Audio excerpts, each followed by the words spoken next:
தமிழொலி நேயர்களுக்கு வணக்கம். இன்றைய காலை நேர தலைப்புச் செய்திகள். வாகனங்களை இறக்குமதி செய்யும் போது ஜப்பானின் முன்னணி வங்கிகள் எதுவும் இலங்கையின் கடன் கடிதங்களை ஏற்றுக்கொள்வதில்லை என இலங்கை இறக்குமதியாளர்கள் சங்கம் தெரிவித்துள்ளது. வாகன இறக்குமதியில் ஏற்பட்டுள்ள பிரச்சினைகளுக்கு அரசாங்கம் அவசரமாக தீர்வுகளை வழங்க வேண்டும் என்று கொழும்பில் நடைபெற்ற செய்தியாளர் சந்திப்பில் சங்கத்தின் தலைவர் இந்திக்க சம்பதி மெரெஞ்சிகே தெரிவித்துள்ளார். சுமார் 5 ஆண்டுகளாக தற்காலிகமாக தடை செய்யப்பட்டிருந்த தனியார் போக்குவரத்துக்கு பயன்படுத்தப்படும் வாகனங்களை 1ஆம் தேதி முதல் மீண்டும் இறக்குமதி செய்ய அனுமதிப்பதற்கு அரசாங்கம் நடவடிக்கை எடுத்துள்ளது. இம்முறை வரவு செலவு திட்டத்தில் விவசாயிகளுக்கான பல்வேறு நிவாரணங்கள் மற்றும் மானியங்கள் வழங்க முன்மொழியப்பட்டுள்ளதாக தொழிற்கல்வி பிரதி அமைச்சர் நலின் கேபகே தெரிவித்துள்ளார். இதேபோல இந்த ஆண்டு பாதூட்டில் வரி சலுகைகள் மற்றும் எரிபொருள் நிவாரணங்களை வழங்குமாறு கடற்தொழிலாளர்கள் அரசாங்கத்திடம் கோரிக்கை விடுத்துள்ளது. இதனால் அவர்களின் தொழிலை எந்த பிரச்சினையும் இல்லாமல் தொடர்ந்து முன்னெடுக்க முடியும் எனவும் குறிப்பிட்டுள்ளனர். மேலும் மீன்பிடி உபகரணங்களின் விலை உயர்வின் காரணமாக மீன்பிடி தொழிலை தொடர்வதில் சிரமத்தை ஏற்படுத்தியுள்ளதாகவும் அவர்கள் சுட்டிக்காட்டியுள்ளமை குறிப்பிடத்தக்கது. அதிகூடிய விலையில் அரிசியை விற்பனை செய்யும் மற்றும் பதுக்கி வைத்திருக்கும் விற்பனையாளர்களை கண்டறிவதற்கான சோதனை நடவடிக்கை இன்று முன்னெடுக்கப்பட்டுள்ளது. இதன்படி கோட்டை பழைய வீதி பகுதியில் நடத்தப்பட்ட சோதனையின் போது அரிசி இருப்புகளை பதுக்கி வைத்திருந்த விற்பனை நிலைய உரிமையாளருக்கு எதிராக சட்ட நடவடிக்கை எடுக்கப்பட்டுள்ளது. குறித்த விற்பனை நிலையத்தில் 5 கிலோகிராம் கிரி சம்பா அரிசி பொதிகள் 550 கண்டுபிடிக்கப்பட்டதாகவும் நுகர்வோர் விவகார அதிகார சபை அதிகாரிகள் தெரிவித்துள்ளனர். எதிர்வரும் ரமலான் பண்டிகையை முன்னிட்டு சந்தையில் கிரி சம்பா அரிசிக்கு அதிக கேள்வி ஏற்பட்டுள்ளதால் சில விற்பனையாளர்கள் அரிசியை பதுக்கி வைத்திருப்பதாக தெரிவிக்கப்பட்டுள்ளது. ஐக்கிய தேசிய கட்சியுடன் இணைவது குறித்து கலந்துரையாடல்களில் ஈடுபட்டுள்ள ஐக்கிய மக்கள் சக்தியின் குழுவிலிருந்து விலகுவதாக அந்த கட்சியின் தேசிய அமைப்பாளர் திஸ்ஸ அத்தநாயக்க அறிவித்துள்ளார். இரு கட்சிகளுக்கும் இடையிலான எதிர்கால பேச்சுவார்த்தைகளில் தான் பங்கேற்க போவதில்லை என்றும் அவர் குறிப்பிட்டுள்ளார். மேலும் வரவிருக்கும் தேர்தல்களுக்கான சாத்தியமான ஒத்துழைப்பு தொடர்பில் ஐக்கிய தேசிய கட்சியுடன் கலந்துரையாடுவதற்காக ஐக்கிய மக்கள் சக்தியின் பொதுச் செயலாளர் ரஞ்சித் மதுப பண்டார தலைமையில் 5 பேர் கொண்ட குழுவை அண்மையில் நியமித்தது. குறித்த பேச்சுவார்த்தை குழுவிலிருந்து விலகும் அத்தநாயக்கவின் முடிவு இந்த விவாதங்களின் இயக்கவியலை பாதிக்கலாம் என தெரிவிக்கப்படுகின்றது. மேஜர் பதவிக்கு கீழே உள்ள அனைத்து இலங்கை இராணுவ வீரர்களையும் தங்கள் கடவுச்சீட்டுகளை அந்தந்த படைப்பிரிவுகளிடம் ஒப்படைக்குமாறு அறிவுறுத்தப்பட்டுள்ளது.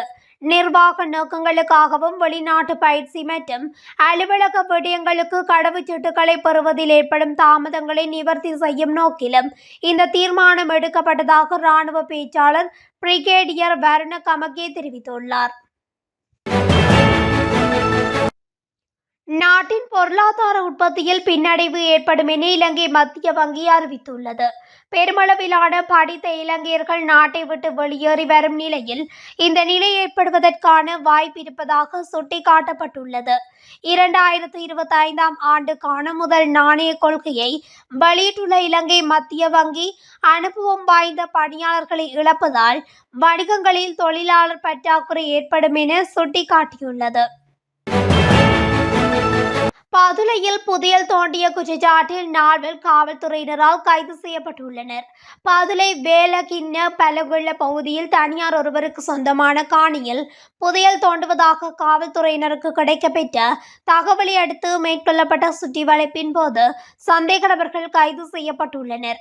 இதன்போது 21 முதல் 50 வயதுக்கு இடைப்பட்ட தம்புள்ள வேவல்கிண்ண பலகுள்ள பகுதிகளைச் சேர்ந்தவர்களே கைது செய்யப்பட்டதாகவும் காவல்துறையினர் தெரிவித்துள்ளனர். சந்தேக நபர்களை பதுளை நீதவான் நீதிமன்றத்தில் முன்னிலைப்படுத்துவதற்கான நடவடிக்கைகள் முன்னெடுக்கப்பட்டுள்ளன. மேலதிக விசாரணைகளை பதுளை காவல்துறையினர் மேற்கொண்டு வருகின்றனர்.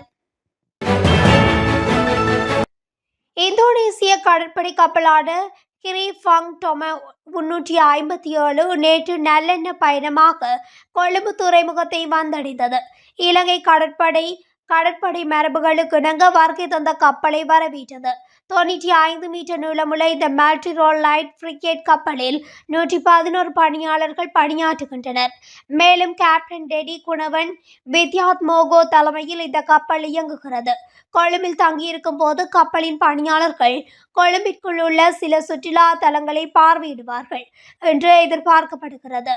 மேலும் கப்பல் இன்று இலங்கையில் இருந்து புறப்படும் என தெரிவிக்கப்படுகிறது. பதுப்படியாவில் உள்ள 10வது பகுதியில் தகாத உறவு தொடர்பாக ஏற்பட்ட தகராறில் ஒருவர் தடியால் அடித்துக் கொல்லப்பட்டுள்ளார்.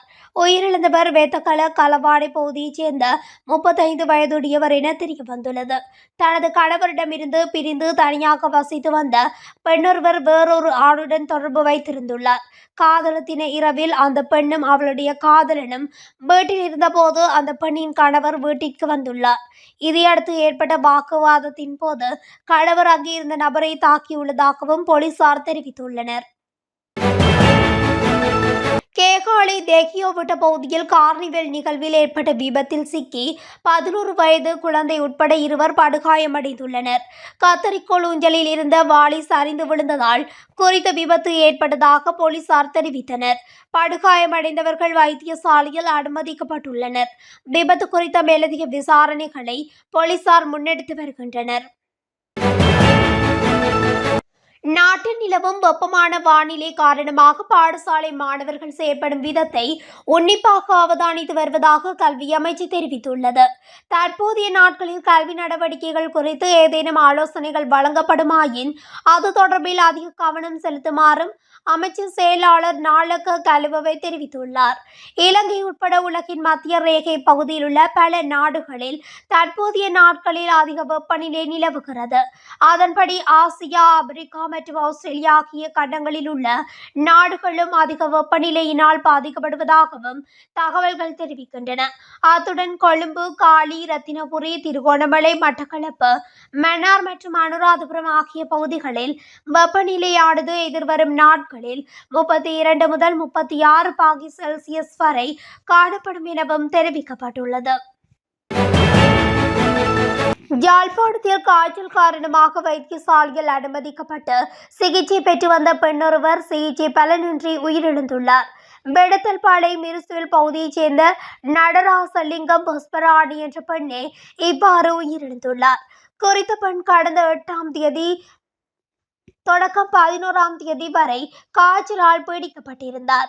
இந்த நிலையில் 11ஆம் தேதி சாவகச்சேரி வைத்தியசாலையில் சிகிச்சைக்காக அனுமதிக்கப்பட்டு மேலதிக சிகிச்சைக்காக யாழ்ப்பாணம் போதனா வைத்தியசாலைக்கு மாற்றப்பட்டார்.